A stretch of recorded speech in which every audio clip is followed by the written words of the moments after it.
Иако сите заедно сметаат дека хотелот во Лагадин не смее да се доизгради бидејќи е во забранета зона, сепак не можат да најдат заеднички јазик.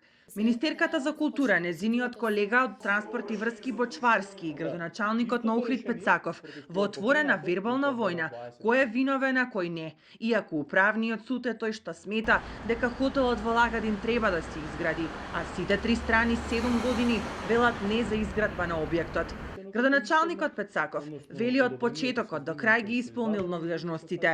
Вперувањето на прстот кон него од страна на Министерката за култура вели дека е од недоволно познавање на работите. Прв пат во историја, барем за општина Охрид, второстепената комисија на Министерството за транспорт и врски одлучува мериторно. Меѓутоа, не како што вика законот на вториот пат дека треба да одлучи мериторно, туку одлучува десеттиот пат мериторно и му дава правосилност истиот орган НЕАС. Што значи дека истото решение против кое е покренато УПБР 20382 во уште во 2017 година, каде што е прогласено како ништовно, односно одобрението, се извинувам, кое што е издадено во 2016 година, сега стапува на сила.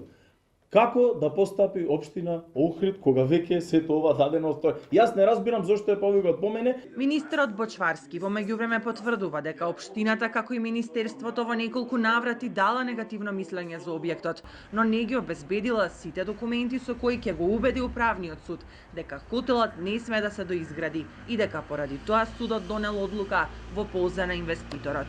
Управниот суд како највисок орган го задолжува Министерството за транспорт и врски да постапи мериторно и дава можност на општина Охрид да ја прегледа повторно постапката за издавање на одобрение за градење и доколку има друг основ да го огласи за ништовно одобрението за градење по друг основ, не по овој кој што е огласен уште од 2017 година. И овде јасно се гледа незаинтересираноста на општината да го разработи детално целиот предмет, да додаде дополнителни аргументи за поништувањето на одобрението, туку напротив само го потврдува претходното, спротивно на насоките од Управниот суд.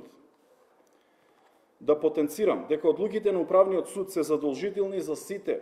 Од општината за ТВ24 вела дека второстепената комисија при транспорт и врски во ниту едно од решенијата не дала насоки за изведување на нови докази за огласување на одобрението за градба.